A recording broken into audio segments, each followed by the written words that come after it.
Lesson number 6. The Flying Machine 1. Sammy was sitting on his bed and thinking.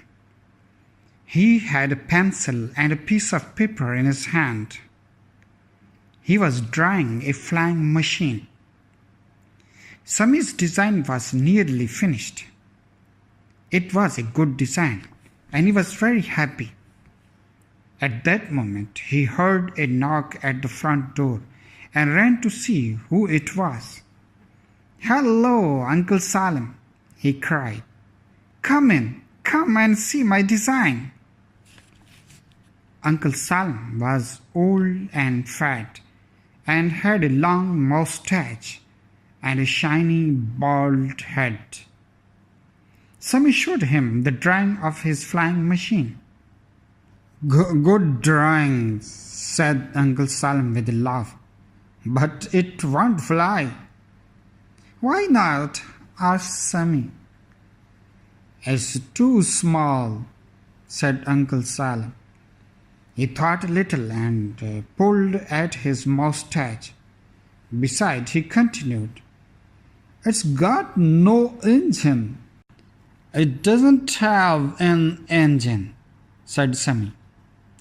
"It's glider. I'm going to start work on it this week. Come back in 2 months and I will give you a ride." "All right," said Uncle Salim. "Let's see what happens." Over the next few days, Sammy worked very hard. He collected lots of bamboo and string and a great deal of old newspaper.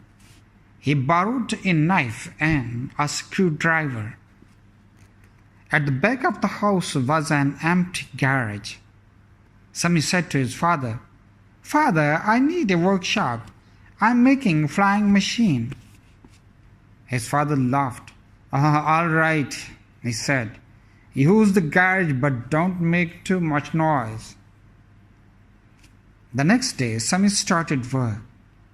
He made the wings of glider out of the bamboo.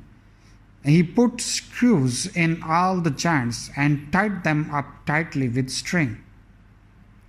Then he covered the wings with a sheet of newspaper and fixed some wood beneath the wings. Sammy made a tailplane of bamboo and paper. He made a rod of bamboo so that the pilot could turn the tailplane to the right or to the left. Sammy painted the newspaper wings a bright blue. In 2 months, the glider was finished. Then he showed it to his father. His father was quite delighted.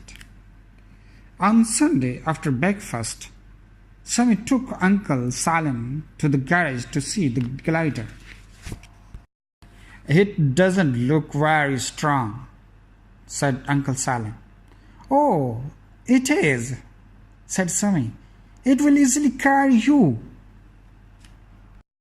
"What a noise there will be when I sit on it and everything breaks," thought Uncle Salim. He laughed. He and Sammy carried the glider out of the garage and along the road to a little hill. Lots of people followed them. They put the glider down at the very top of a high flat rock. "Jump in, Uncle Salim," said Sammy. "Jump in where?" shouted Uncle Salim. "Oh," said Sammy, "you have to sit on this piece of wood. Now listen carefully. These loops of strings are for your feet, and you put both hands on this bar. If you want the glider to go up, you pull the bar downwards you. If you want to go right, you push your right foot down.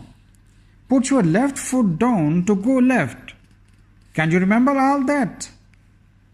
Uncle Salim smiled to himself. He knew the glider would not fly, so he was not at all frightened. He sat on the seat, put his feet through the loops of strings, and held tightly onto the bamboo rod. "I am ready," he said to Sammy. But the glider isn't taking off.